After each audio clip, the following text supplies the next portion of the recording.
আচার মালা না, আচার ব্যবহার ভালো যার, আচার মালা খাটে তার। আগে আচার মালা দিলেই হইল না, কিন্তু আগে বুঝতে হবে সেই জায়গাটা।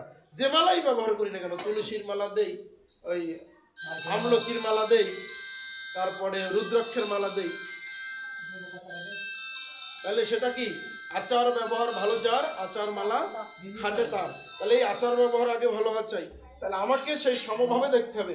তোমার সমাজ, দেবব্রত কথা শুনো, তোমার সমাজ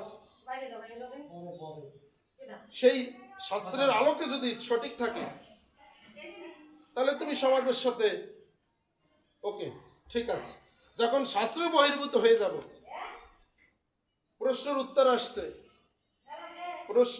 প্রশ্ন আসছে বর্তমান বাংলাদেশের প্রধানমন্ত্রী কে? এমনকি তুমি পিছনের কথা বললে আসবে না, বর্তমান বলতে হবে। বর্তমান তোমার এলাকায় একটা আদ্যশ্রাদ্ধের কাজ হচ্ছে। মশাই, ঠাকুর মশাই কি, ঠাকুর মশাই কি, আজকে আমাদের বাড়িতে তো এই শ্রাদ্ধে বা আমাদের গ্রামে এই শ্রাদ্ধে আদ্যশ্রাদ্ধের ক্রিয়াকর্ম চলতেছে। আমার একটা প্রশ্ন জানার ইচ্ছা। আমি তো দীর্ঘদিন নারায়ণগঞ্জে ছিলাম, তার নারায়ণগঞ্জের নিয়ম কানুনের ভিতরে আর আমাদের এলাকায় সেই নিয়ম কানুনের ভিতরে এক দেখতেছি না। আসলে বিষয়টা কি? ঠাকুর মশাই বলবে এই নিয়মই সঠিক, মানে এলাকাটা এই জায়গার ঠাকুর মশাই বলবে এই নিয়মই সঠিক। ঠাকুর মশাই আপনারটাও সঠিক, তারটাও সঠিক, এও বুঝলাম, কিন্তু শাস্ত্রে যা পাই তার তো কোনো মিল নেই। বলছে তুমি কি শাস্ত্র পড়ছো? আমরা যে শাস্ত্র দেখছি ও শাস্ত্র তোমার কাছে নাই, ও শাস্ত্র সবাই পাইবে না, ওগুলো আমাদের কাছে, ওগুলা বের করা যাবে না। ক্লিয়ার?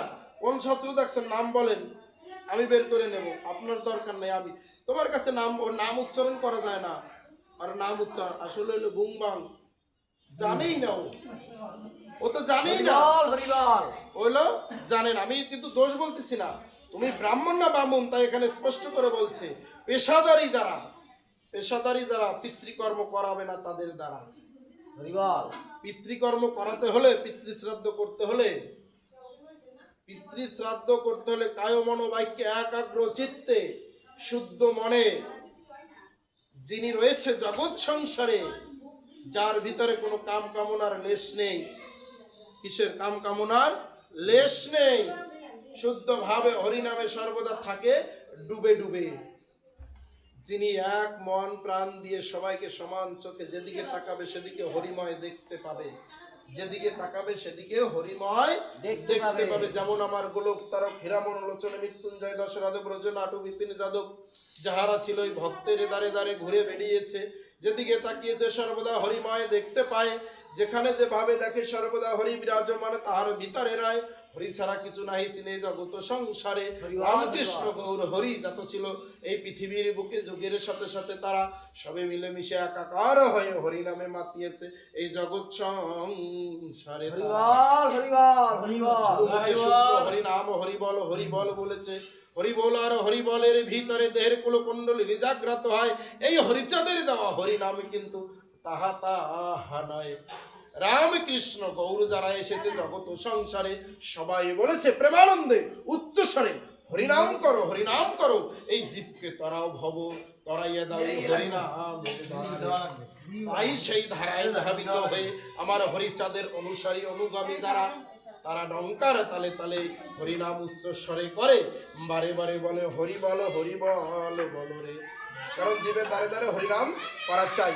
তাই এই মতুয়ারা সকল সম্প্রদায়কে বাদ দিয়ে উচ্চ আসনে বসিয়ে শুদ্ধভাবে যে বলছে কি তুমি ব্রাহ্মণ হও, ওখানে ব্রাহ্মণ হও, সেই ব্রাহ্মণ হয়ে তুমি এইভাবে কাজ করো।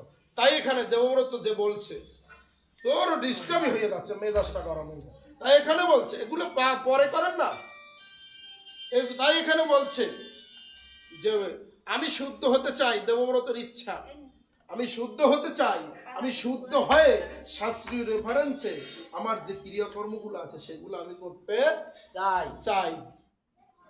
এখন এইগুলা করতে সমাজে গেলে বাধা আসবে, এটা সামাজিক প্রথা, দীর্ঘদিন চলে আসছে সেই প্রথা।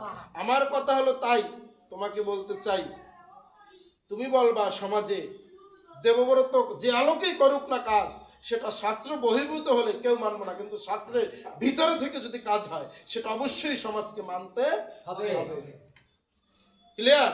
কিন্তু আমি বলবো দেবব্রত, তুমি কথা বলবা, কথার লাইন থাকতে পারে, তোমার কথায় তুমি ভেসে গেলে আমরা তো কেউ উঠাতে পারবো না। পারবো? নিজ কথা নিজে ভেসে গেলে কেউ পারবে উদ্ধার করতে? পারবে না।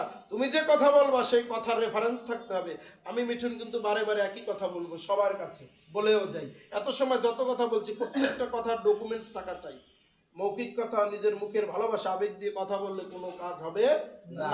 আজকের এই মা কত দূর থেকে কষ্ট করে আসছে, সাথে আর এক মাকে নিয়ে আইসের মন জয় করার জন্য মেয়ের ভালোবাসা দিয়ে দুইটা মিষ্টি মিষ্টি কথা কইয়া জয় করে গেলাম, রেফারেন্স তাই, তাতে আমার অপরাধ হবে? তোমরা তো শুনে চোখের জল ফেলায় এডে যাবা। ক্লিয়ার?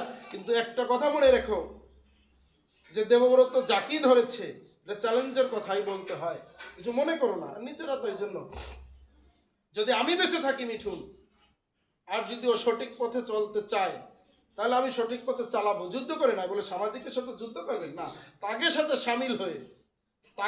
সামিল হয়ে বইয়ের ব্যাখ্যাকে বুঝতে হবে, বইয়ের অর্থকে বুঝতে হবে। বইকে যদি মানে তোমার সমাজের সাথে সামিল হয়ে বইয়ের আলোকে যা করবে ওইটা আমি করতে পারবো। যদি বইকে না মানে, ওই যে মাথায় বাজাই কিছু ঠেলা আছে না, কারণ আমি তো মাথায় বাজাই ঠেলতে যাবো না, কারণ আমি তো সেই বোকা না। আমি কি সেই বোকা? আমি কেন যাবো মাথায় বাজাই ঠেলতে? আমার দরকার কি? মাথায় বাজাই তোমার ওইটা ঠেলে আসলাম, তাহলে সেই অপরাধী আমি হব। তোমার মন জয় করে আসলাম, কিন্তু আমি তো অপরাধের ভাগই, তুমি নেবা, আমাকে নিতে হবে। তাই যে যা করো ভাবিয়া করিয়া কাজ করিয়া ভাবিও না। তাই স্পষ্ট কথা হলো এই, রোগ শোক